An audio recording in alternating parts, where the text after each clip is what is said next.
ler uma declaração breve, onde eu apresento algumas observações, alguns resultados preliminares, bem como algumas recomendações preliminares sobre esta minha visita a Angola. E passo a ler. Membros da imprensa, termino hoje a minha visita oficial a Angola como relatora especial das Nações Unidas para a eliminação da discriminação contra as pessoas afetadas pela lepra, também conhecida como doença de Hansen ou hanseníase, e seus familiares, que decorreu entre 28 de abril e 10 de maio de 2022. A meu critério, como perita independente neste tema, permitam-me usar o termo hanseníase em vez de lepra daqui em diante. Algo que vos posso explicar porquê nas perguntas e respostas com muito gosto. Com a minha missão ao país, busquei compreender as dimensões multidimensionais de viver com hanseníase em um país que é um dos 23 países prioritários para a Organização Mundial da Saúde para hanseníase. Importante explicar que esta classificação é baseada na situação do país em relação à detecção de novos casos, idade, sexo e deficiência. Gostaria de começar por louvar os esforços feitos pelo Governo nos últimos anos para promulgar uma estrutura legal abrangente para o avanço dos direitos humanos no país.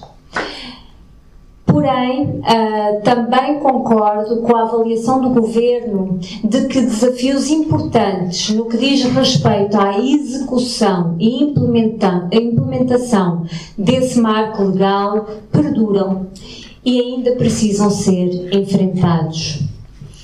Enquanto normas positivas pareçam estar em vigor, permanecem barreiras importantes que impedem o gozo efetivo dos direitos humanos pela população. A distância entre o direito escrito e o direito em ação é sem dúvida um grande desafio para o país como um todo, mas também é um que impacta severamente o gozo dos direitos fundamentais das pessoas afetadas pela hanseníase e suas famílias. Identifiquei preliminarmente as seguintes questões como barreiras para a efetiva implementação do marco legal doméstico para o avanço dos direitos humanos no país, que também impactam a situação de vida das pessoas afetadas pela hanseníase e suas famílias, e passo a enumerar. Coleta de dados para informação para políticas baseadas em evidências e que permita a prestação de contas. Mecanismos de monitoramento e avaliação, alocação orçamentária adequada nos níveis nacional e subnacional, com metas, indicadores e referências. Encorajo o Governo a abordar essas barreiras sem demora. Passemos a falar especificamente de hanseníase e dos desafios que persistem. No que respeita ao sistema de saúde e cobertura universal de saúde. De acordo com o Plano Estratégico para Doenças Tropicais Negligenciadas do país, o percentual da população em risco de adoecer com doenças tropicais negligenciadas é de, entre crianças dos 0 aos 14, de 47,3%, que é um número muito importante. A epidemiologia da hanseníase no país aponta lacunas importantes no sistema de saúde. Segundo a OMS, em 2020, os novos casos de hanseníase detectados no país ascenderam a 422. No entanto, e como demonstrei num relatório já apresentado ao Conselho de Direitos Humanos, bem como no que em breve apresentarei, que é sobre o direito à saúde, a detecção global de casos caiu drasticamente com a pandemia de Covid-19 e os números devem ser lidos com prudência. Antes da pandemia de Covid-19, a detecção de novos casos rondava de 600 a 800 por ano em Angola. Porém, os principais indicadores sugerem que o número oficial de novos casos não é confiável. Segundo a OMS, a proporção de casos infantis foi de 16,9% em 2019, o que não é apenas muito alto, mas é também inaceitável. Novos casos entre crianças indicam transmissão na comunidade. A tendência de novos casos identificados já com deficiências físicas irreversíveis no momento do diagnóstico é de cerca de 100 por ano desde 2016 a 2020. Novos casos com deficiências físicas irreversíveis no momento do diagnóstico apontam para um diagnóstico tardio.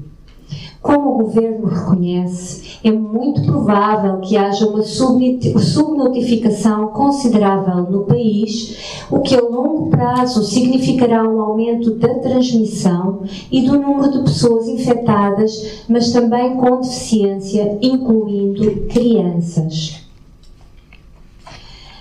Um dos maiores desafios no atendimento médico da hanseníase são as chamadas reações, que causam um grande sofrimento físico e mental e que também geram o dano nos nervos, que é o que leva às incapacidades físicas. Porém, o tratamento destas reações é feito com medicamentos que não são doados gratuitamente pela OMS, ao contrário dos medicamentos para tratar a infecção.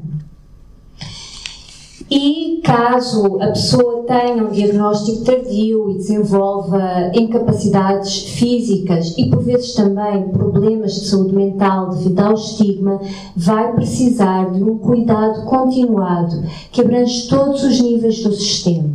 Sim? Ora, eu pude constatar com preocupação que o sistema de saúde em Angola não está preparado para diagnosticar nem tratar as reações de hanseníase e que muitas vezes os medicamentos para tratar as mesmas não estão disponíveis gratuitamente para as pessoas que deles necessitam.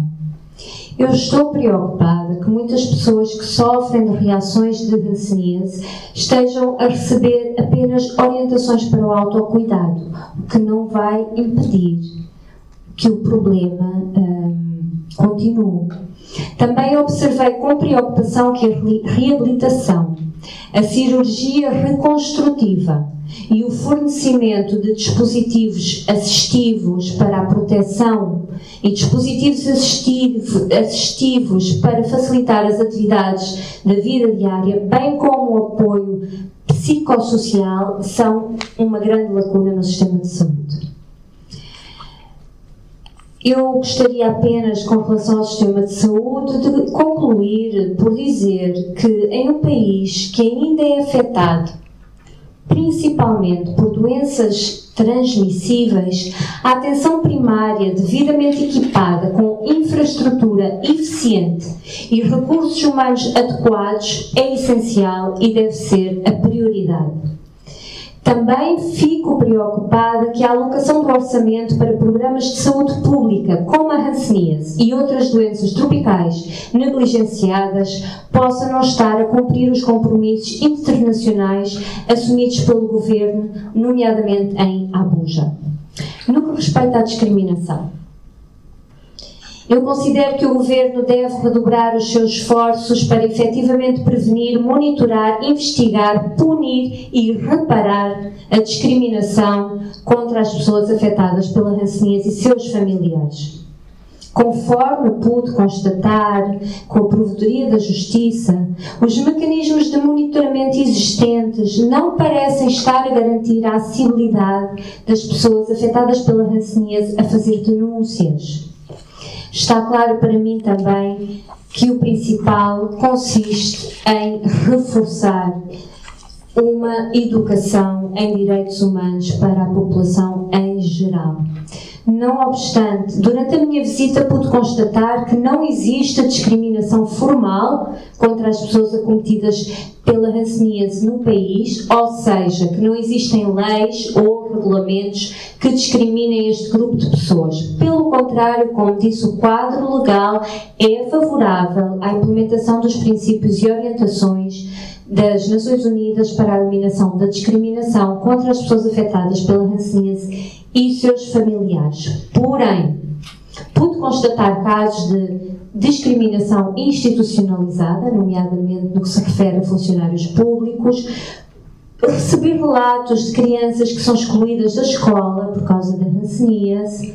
Também fiquei a saber que há pessoas com incapacidades físicas nas mãos que não conseguem tirar o bilhete de identidade, o que compromete o gozo de uma série de direitos civis e políticos. E ouvi muitos funcionários públicos utilizarem a palavra leprosos, que viola a diretriz número 9 desses mesmos princípios e diretrizes de que lhes falei. Também pude constatar que persiste a discriminação interpessoal relacionada com estereótipos de que a hanseníase é uma maldição ou de que é altamente contagiosa, o que não é verdade.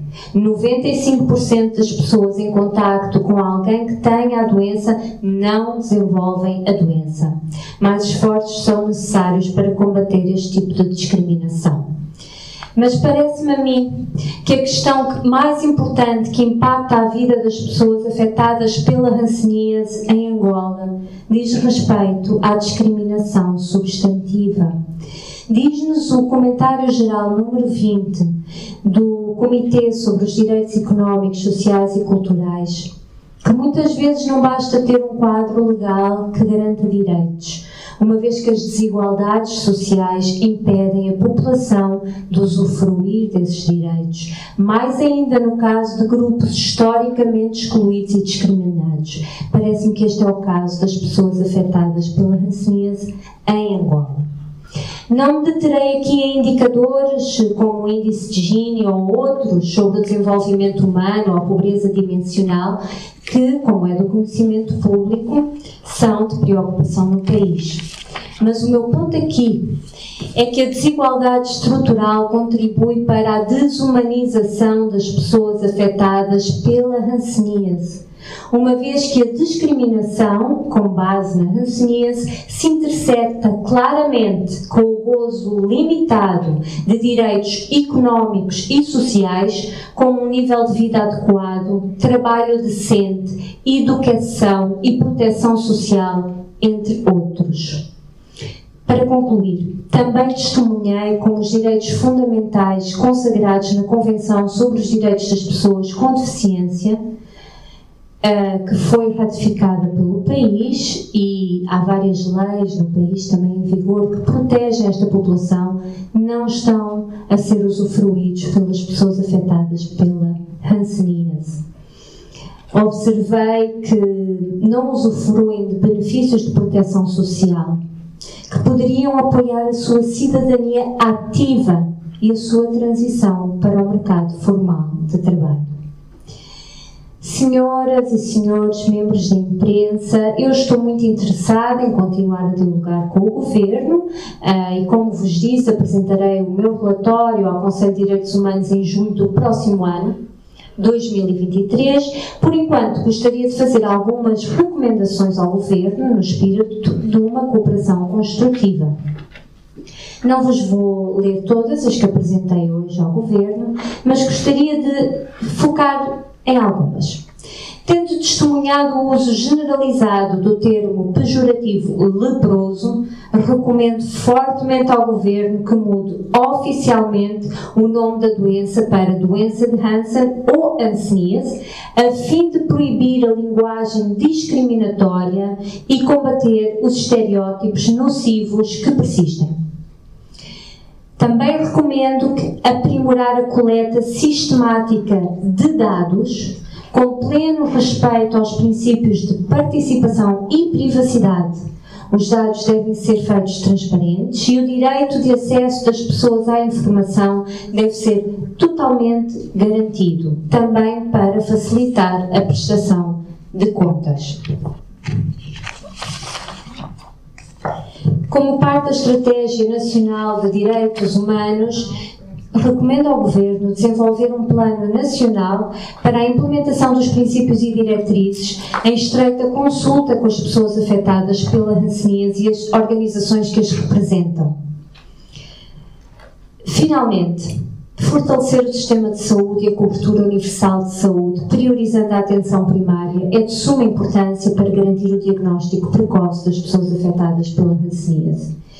E para terminar, gostaria de recomendar ao Governo que dê prioridade à prevenção primária em saúde, por meio de políticas e ações multissectoriais que incluam políticas para combater a pobreza e as doenças da pobreza, como a hanseníase ou outras doenças tropicais negligenciadas, por meio de políticas redistributivas e o estabelecimento de obrigações básicas mínimas de direitos sociais e económicos. Considero que as pessoas afetadas pela hanseníase, para poderem usufruir de direitos económicos e sociais neste momento no país, deveriam receber uma renda básica universal. Finalmente, recomendo ao Governo dar continuidade e aumentar a cooperação com os procedimentos especiais do Conselho de Direitos Humanos e que use a sua liderança em fóruns internacionais como a União Africana ou a Comunidade dos Países de Língua Portuguesa para eliminar a discriminação com base da hanseníase por meio de uma ação conjunta. Muito obrigada. Miguel Domingos, jornalista da Televisão Pública de Angola. Eu gostaria de ouvir da doutora que informações tens sobre o número de leprosos. Ainda não me acostumei ao nome que falou, vamos nos acostumar. Pouco a pouco, não é? Que informações tens sobre o número de leprosos em Angola, até a presente data? Disse que estava aqui durante dia 28 ao dia 10 de maio, se visitou o centro de leprosos da Funda, e em que condições encontrou-se e acha que são condições adequadas para efetivamente tratar estes doentes. E uma última pergunta para não monopolizar. Sim, senhor. Está-se a falar aqui da discriminação efetivamente por parte das pessoas que são aferidas desta doença. O que é que as famílias devem fazer se por acaso tiverem no seu seio familiar alguém com essa patologia? Porque o conhecimento cultural que se tem é que ele é transmissível. Por isso, a discriminação, até os próprios familiares fogem efetivamente de pessoas que têm esta patologia. Então, gostaria de saber que tipo de cuidados efetivamente os familiares devem ter relativamente a isso. Pronto, acho que fico por aqui para dar oportunidade aos outros colegas. Então, vou começar pelo final, sim, porque acho que é uma pergunta muito importante para esclarecer a opinião pública, certo? Existe essa ideia de que a lepra, ou doença de Hansen, ou hanseníase, é muito contagiosa, não é? Não é, como lhe disse, pensamos nós, como todas as doenças negligenciadas, não há fundos suficientes para investigação. Portanto, há coisas que ainda não se percebe bem, mas possivelmente haverá uma componente genética, o que faz que, como eu disse, 95% das pessoas seja imune, certo? Outra questão importante, nem todas as formas da doença são contagiosas. Isto também é importante, mas, lá está, se o diagnóstico não é precoce, a doença vai evoluindo e aí o risco de contágio é maior, sim? Quando a pessoa é diagnosticada e começa a tomar o tratamento após a primeira dose, não há risco de contágio. Daí a importância também de diagnosticar precocemente e tratar. Como lhe disse, é muito pouco transmissível, sim? Não há, antigamente, bem, eu infelizmente ouvi testemunhos de pessoas jovens que estão a viver isso nas suas casas. Separavam tudo, os utensílios para comer, o lugar onde a pessoa dorme, nada disso é necessário. Se aparece um caso da doença dentro de casa, trate. A partir da primeira dose não há risco de transmissão. Não é preciso separar utensílios, não é preciso separar a pessoa. O risco de transmissão é muito baixo quando a pessoa não está tratada. Se a pessoa está tratada, não há risco nenhum. Espero ter sido clara e obrigada por essa pergunta. Eu acho que é de suma importância, de facto. Bem, passemos então ao número de casos. Como eu procurei explicar, os indicadores estão-nos a dizer que o número de casos oficiais não é fiável, tá? É altamente provável que haja muitos mais casos do que aqueles que são identificados. É muito, muito provável. Neste momento, como lhe disse, os números depois de que começou a pandemia são sempre, em todo o mundo, baixou, a própria OMS reconhece 30% na detecção de casos, tá? Portanto, eu gostaria de ir aos números antes da pandemia. Como eu lhe disse, a média era entre 600 a 800 novos casos por ano, mas a prevalência tem-se mantido mais alta. A prevalência tem estado estável em cerca de 1000 casos por ano. Mas, volto a dizer, a questão dos dados parece-me a mim algo muito importante de olhar com muita seriedade. É de facto preciso não só investir na detecção ativa, ir à casa das pessoas, à comunidade, procurar os casos na comunidade, como é preciso também investir numa sistematização de dados mais eficiente. Com relação ao que o senhor me perguntou, percebi que no país temos duas situações. Temos situações de antigos hospitais, que já são muito antigos, não é? Muito antigos, que vêm do tempo colonial, inclusivamente, onde segregavam as pessoas, uma prática que eu considero nociva, até porque, como sabemos hoje, não era necessário. E temos comunidades que cresceram de forma espontânea em redor desses espaços, porque as pessoas são excluídas da família, excluídas da comunidade, têm necessidades médicas para as quais não há serviços onde vivem, então vão vivendo ali em redor daqueles antigos hospitais. Portanto, são duas situações diferentes, não é? Em todo o caso, são duas situações preocupantes, porque, como nos diz a Convenção dos Direitos das Pessoas com Deficiência, as pessoas têm o direito de usufruir de uma vida independente e na comunidade, tá? E o que é que nos dizem os princípios e orientações para a eliminação da discriminação com base na hanseníase? Que os governos devem fazer todo o possível para reintegrar as pessoas na sua comunidade, reintegrar famílias, reintegrar a pessoa na comunidade. Porém, se os residentes desses antigos hospitais, porque essa prática de internamento compulsório foi mundial, querem permanecer nesses estabelecimentos, têm o direito a permanecer se o quiserem, mas o governo deve assumir a responsabilidade de garantir um padrão de vida mínimo, que não foi o que eu encontrei, sim visitei a Funda. E o que eu encontrei foi uma situação de vulnerabilidade e pobreza extremas. Em que as pessoas, várias, referiram que necessidades básicas, como acesso à comida, não estão a ser supridas. Portanto, acho que de facto a gente tem que entender que historicamente, como eu disse no início, esta doença foi estruturalmente invisibilizada. Em muitos dos meus relatórios, eu digo que este internamento compulsivo foi uma prática ativa e política para esconder estas pessoas, em todo o mundo. Agora não estou a falar só do país. Então nós temos que combater esta invisibilização, porque as pessoas estão esquecidas. Como me dizia uma pessoa de uma maneira muito inteligente nestes dias que eu tive em Angola, aquela pessoa não existe. Como aquela pessoa não existe, não é um problema para ninguém. Então a gente tem que dar visibilidade a essas situações e os respectivos ministérios têm que se ocupar do seu direito à saúde, mas também do seu direito à proteção social. Muito obrigada. Os casos de violação dos direitos dos doentes com hanseníase que encontrou em Angola, em como pode classificar, ou em termos de ordem, já passou por acaso por um país que tenha situação igual ou situação superior? Então, se pudesse classificar em que posição que colocaria Angola nessa situação de violação dos direitos dos doentes de hanseníase? E também, por outro lado, diante destas lacunas e violações que constatou aqui em Angola, que conselho é que poderia dar à Organização Mundial da Saúde para então se ultrapassar essa situação em cooperação com as autoridades? Não temos uma escala para fazer essa classificação.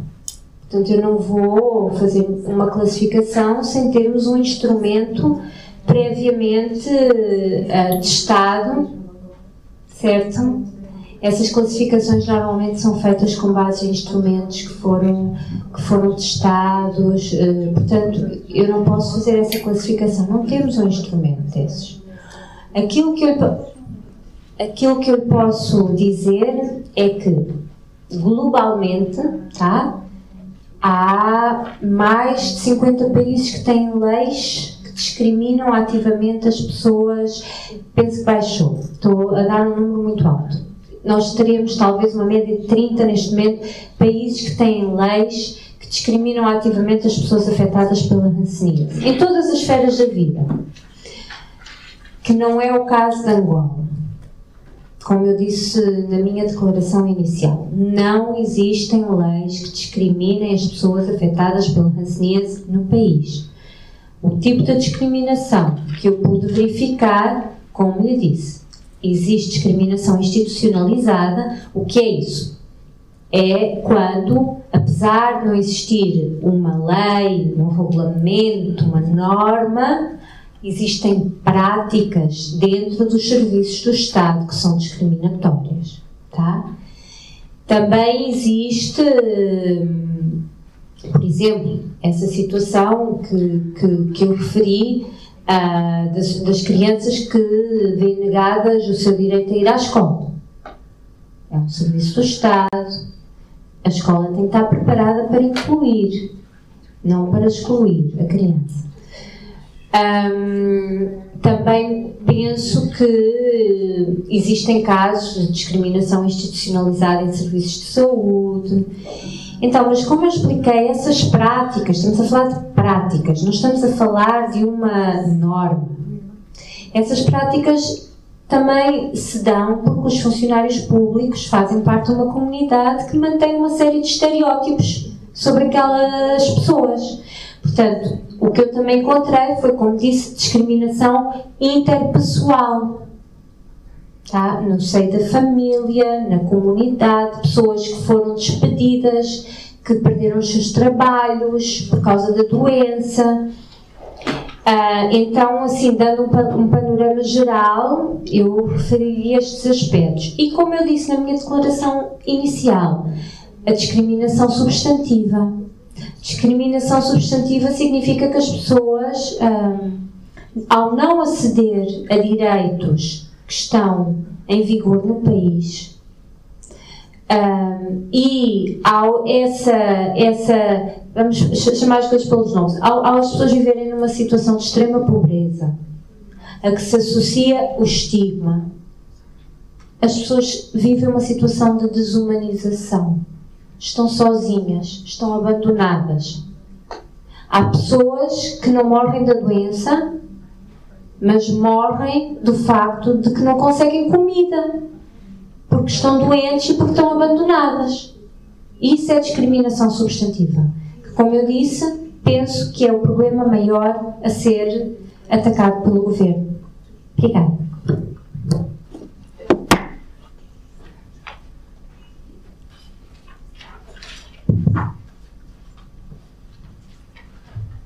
Eliana Tavares, jornalista da Roja 24 TV. Bom, eu gostaria de saber quais são as estratégias estabelecidas pela ONU para melhorar as relações interpessoais com as pessoas infectadas pela Hansen, para que estas pessoas também não se sintam excluídas. A segunda questão é de que maneira acabar com a discriminação institucional uma vez que estas pessoas muitas vezes não conseguem trabalhar nem estudar. Obrigada. Obrigada. Obrigada. Então, a sua pergunta é muito importante e eu lembrei-me que não respondi à pergunta do seu colega sobre o OMS. Veja bem, tem-se feito um esforço muito grande de construir diretrizes. Diretrizes essas que têm que ser aplicadas pelos governos nacionais, certo? Então, por exemplo, no caso do OMS, o programa Estratégia Global para a Hanseníase tem 4 pilares. Um dos pilares é a eliminação da discriminação e a promoção da inclusão. O que acontece é que, na maioria dos casos, os governos nacionais não dotam os programas nacionais de hanseníase de recursos suficientes para implementar os 4 pilares. Por exemplo, em Angola, eu percebi que o programa consiste essencialmente em distribuir a medicação que vem gratuitamente ao OMS às pessoas. Isso é uma parte muito pequenina deste programa global da OMS, que é muito abrangente, que inclui todas estas questões do cuidado continuado, mas também a eliminação da discriminação. Por sua vez, a Assembleia Geral das Nações Unidas passou uma resolução em 2010 que é acompanhada de uns princípios e orientações justamente para a eliminação da discriminação com base na hanseníase. A Assembleia Geral reconheceu que as pessoas afetadas pela hanseníase são objeto de discriminação e produziu uma série de orientações e princípios para eliminá-la. Agora, o que é necessário? É necessário que os governos desenvolvam um plano nacional para a implementação deste documento, sim, que muitas vezes nem sequer pede a formulação de uma política específica para aquele assunto. Pede a integração da hanseníase em políticas que já existem, garantindo o acesso prioritário desta população a muitas da ação dessas políticas. Por exemplo, no caso da proteção social, seria, como eu disse, de vital importância que Angola desse um rendimento básico às pessoas afetadas pela hanseníase. Seria muito importante que existisse um subsídio para as pessoas com deficiência relacionada com a hanseníase. Sim. Com relação às relações interpessoais, eu penso e chamo a atenção que eu desenvolvi um quadro para políticas justamente que permitam implementar esses tais princípios e orientações. É um relatório que eu apresentei ao Conselho de Direitos Humanos em 2020. Eu penso que as relações interpessoais também estão dependentes da igualdade substantiva. Não é toda a gente que é vítima deste tipo de discriminação. Se a pessoa tiver algum capital económico, se a pessoa for uma pessoa respeitada na comunidade, a pessoa não sofre tanta discriminação interpessoal. Mas se for uma mulher pobre, sem educação, ela pode ser desumanizada. Portanto, mais uma vez, volto ao ponto. Garantia de direitos sociais e económicos como forma fundamental para eliminar esta discriminação. Obrigada. Doutora. Tu depois. Tem alguém? A Cátia. Sim, ok. Mais uma vez, boa tarde, doutora. Obrigada por esta oportunidade. Eu então gostava aqui que a doutora esclarecesse, não sei se eu percebi direito, é só para ficar aqui, os 80 e 90 casos que falou que 800, sim, 600 ou 800, seria sim, isso? são casos de Angola, especificamente a nível dos 23 países que visitam. Pronto. Na dissertação da doutora, a doutora disse que constatou que o sistema de saúde em Angola não está preparado para tratar pessoas com lepras. Eu gostava que a doutora falasse-nos mais um bocadinho sobre isso, porque na verdade a empresa e a sociedade civil não têm conhecimento sobre esta situação. Manteve recentemente um encontro com a Provedora da Justiça e constatou que o número de novos pacientes internados na Fonda estão a passar com algumas dificuldades financeiras e de medicamentos. O que é que já está a ser feito para então melhorar o quadro naquela localidade? Obrigada. Tá, obrigada. Para começar, os tais 600, 800 novos casos por ano é só em Angola? Sim. Sim? Estava-me a referir a Angola. Mas eu volto a insistir na necessidade de uma recolha mais eficiente de dados. Sim? Não só sobre os casos novos, mas também se é mulher, se é criança, se tem deficiência, que tipo de deficiência. E também seria, para realmente enfrentar a discriminação, absolutamente necessário nível socioeconómico, nível de escolarização. Várias coisas são importantes para saber. Eu lembro-me há muitos anos atrás, era eu ainda estudante, e um professor que me disse: tu, para poderes conhecer, primeiro tens que saber o que é que vais perguntar. Não é? Então, esta questão dos dados é fundamental para compreender o problema, mas também para o resolver. Com relação ao sistema de saúde, sim, infelizmente o que eu pude constatar é que as pessoas estão a chegar ao serviço de saúde com um grau de deficiência muito avançado. Entendo que muitas delas primeiro recorrem a outras medicinas que não resolvem o problema e depois entram numa espécie de peregrinação dentro do sistema de saúde até serem diagnosticadas.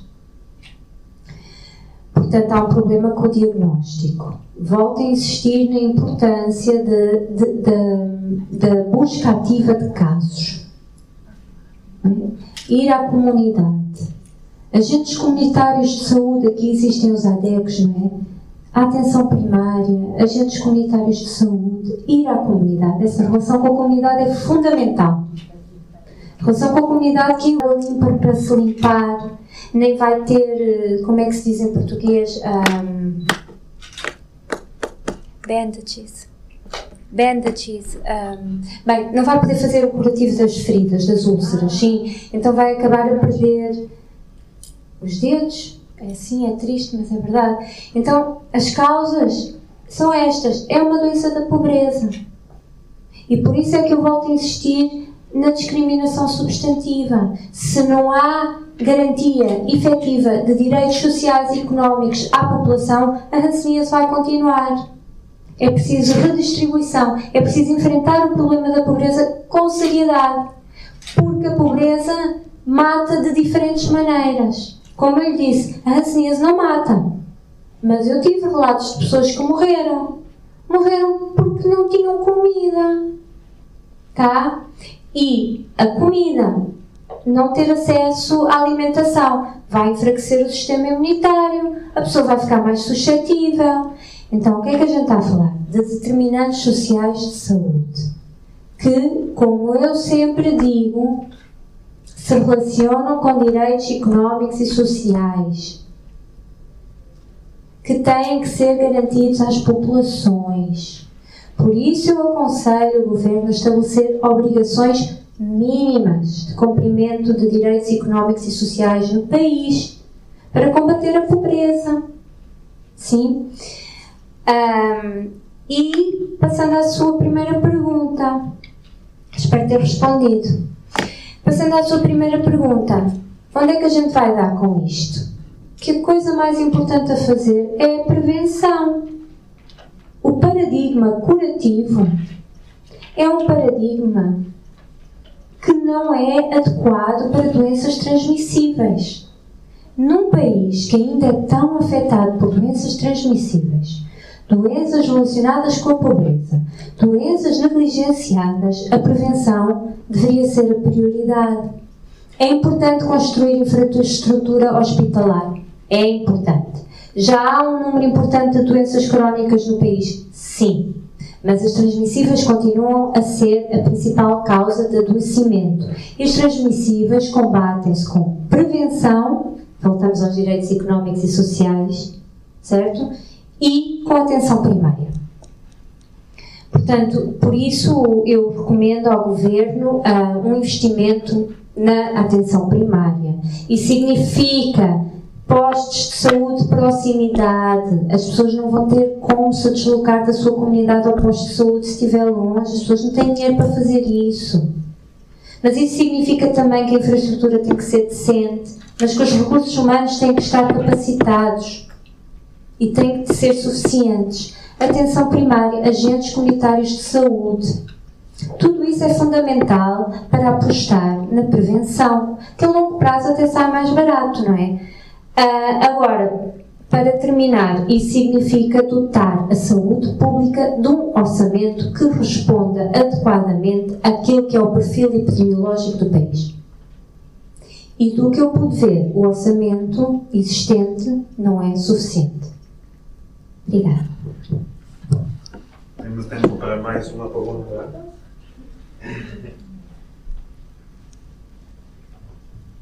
A doutora falou sobre recorrer a outros meios de diagnóstico. Refere-se propriamente à medicina tradicional, que é uma prática habitual africana. Isso sim é uma prática reprovável? Tá. Obrigada. Eu jamais poderia fazer essa afirmação.